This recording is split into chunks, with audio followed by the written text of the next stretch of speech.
In this question, we've been presented a situation with a beaker containing a given solution of potassium iodide, Ki, and we've been asked to calculate the mass of the potassium iodide present in the solution, and we've been asked to give our answer to 3 decimal places. So in this particular situation, we can see what we've been asked to calculate is the mass. So, one of the first equations that comes to mind would be the equation that relates moles to mass and molar mass, right? And that equation would be moles equals mass divided by molar mass, right? Now I've not included the units just yet in terms of these equations, just for the sake of being concise. Obviously this would be in mole, grams, and grams per mole. The other data we have in the question is the volume, and you've got the concentration. So based on that, we can deduce that the equation that relates moles to concentration and volume is also probably relevant, right? So that would be moles equals concentration times volume.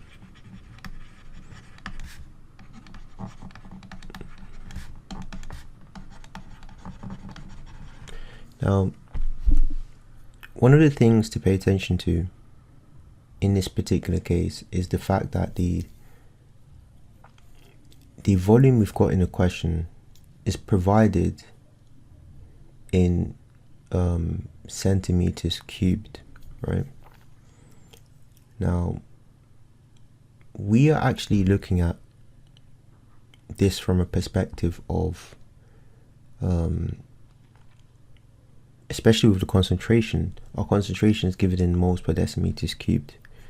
Ordinarily, the unit adjustments could be done at a later stage, but just for the sake of clarifying that now, I'm going to modify the equation as to account for the fact that our volume has been provided in centimeters cubed. So how we would do this would be, okay, the moles in mole is equal to the concentration,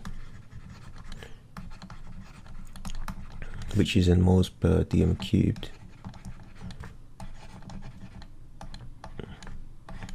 multiplied by the volume in centimeters cubed, right,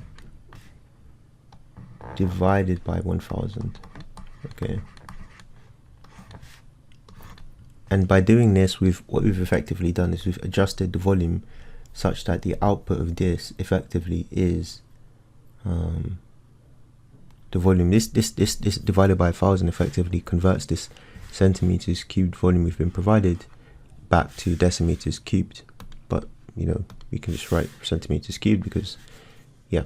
So okay, now with this, what I'm gonna do is I'm gonna equate both sides of these two equations, so this one and this one, and because the moles of the potassium iodide in both cases is effectively the same, we can do that, right? So what I'm going to do here is mass divided by the molar mass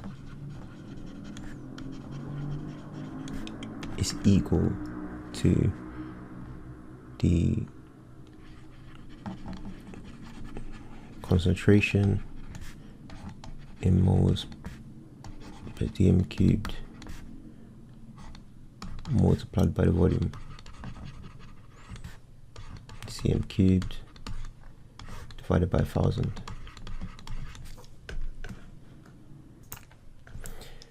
Now, because what our aim is actually to get the mass, right? The question does ask us for the mass. What I'm going to do is make mass the subject of the equation, and the way I'm going to do that is by multiplying both sides by molar mass, right? So if we do that, if we multiply, and I'll just abbreviate that as MR, right? So on this side, MR times, let me just actually get, I'm not sure why that, okay. MR times the mass over the molar mass is equal to the concentration times the volume, and then if you multiply this by MR as well. So on this side, what happens, this cancels to give us 1, and on this side we simply just get the MR as well here. So and if we clean this up, what do we get? We get the mass in grams is equal to the concentration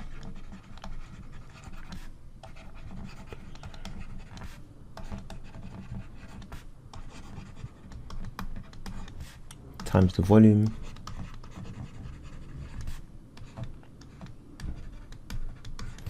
times the molar mass, and then all of that divided by 1,000, right?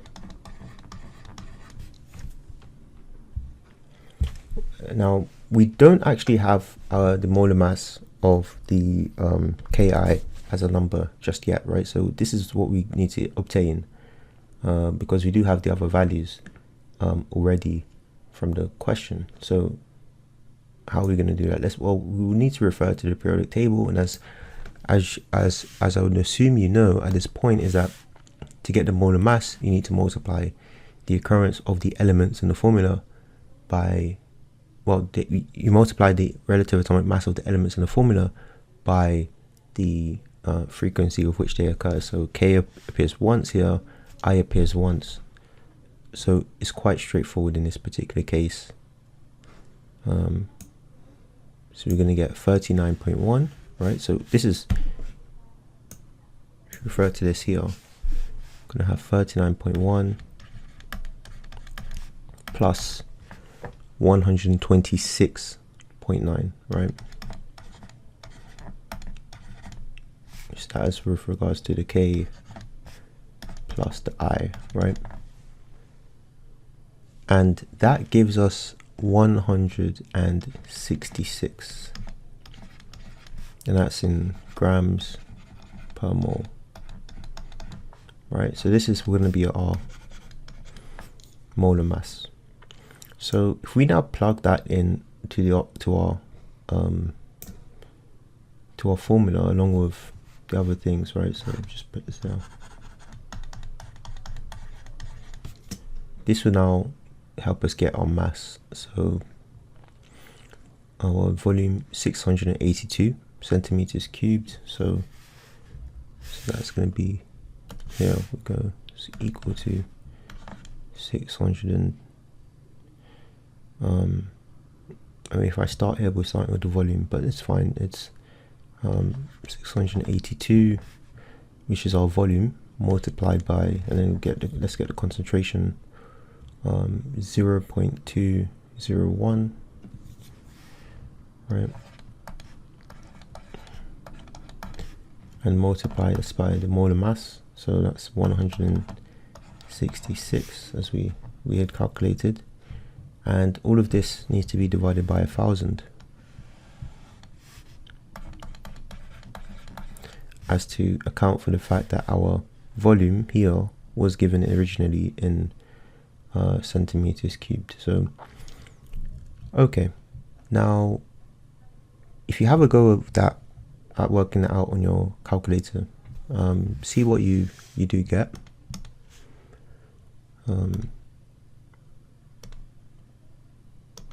If you do that, what you should get is 22.7555612.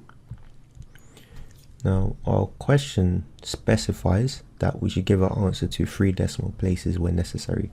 So just to be clear, that's not 3 significant figures, that's 3 decimal places. So if we do the rounding to make sure we do adhere to that, we then would get equals 22.7555612. 6. And now we need our units, and as you can see from here, our mass is in grams, right? So that's going to be 22.756 grams, and we can double check the units over here, so using the units we have before from all of this. So just before I go ahead with that, check the MR, this unit, the units of this would have been in grams per mole, right? So if we just write this out, and I'll include the 1000 because that's important here, but so moles, right, multiplied by dm cubed multiplied by cm, no, that's not to the -3, that's literally just cm cubed because it's a volume, cm cubed multiplied by grams per mole, so moles -1, and that's all divided by 1000. So what we're going to do is just work out the units from this of our answer. We know it's grams from, but this is a way to check to make doubly sure, which can help in some cases. So first of all, we've got the moles and the moles to the -1. So this obviously cancels out to give us 1, right? So this cancels out and we just get 1, right? So 1 times the rest is just whatever that was. Now here we've got two different sets of units, dm cubed, dm to the -3, and cm cubed. Now this doesn't cancel out as seamlessly. However, if we rewrite this as dm to the -3 on its own, and then we multiply this by what this particular unit here would come to, right? Remember, cm cubed, if we divide it by 1000, what we're effectively doing is we're trying to, as we did here, we're converting the value we've got in cm cubed back to decimeters cubed, right? So when you're kind of trying to convert, let's say you've got 200 cm cubed, if you want to convert that to decimeters cubed, you divide it by 1000, you get 0.2 dm cubed, right? In terms of units, the principle is effectively the same here. So we can take this entire unit and say, well, this is actually just dm cubed, right? So when we do that, this is what we get, dm cubed. And then we remember we've got grams here, so we need to remember that, grams. And so now we've got dm to the -3 multiplied by dm to the 3. So what are we gonna get out of that? Of course, here it cancels out and gives us 1, right? And so what are we left with here? We're just left with grams, which, as we've already concluded, that's the units for our answer. So that just helps to make doubly sure that really the units are correct. Okay.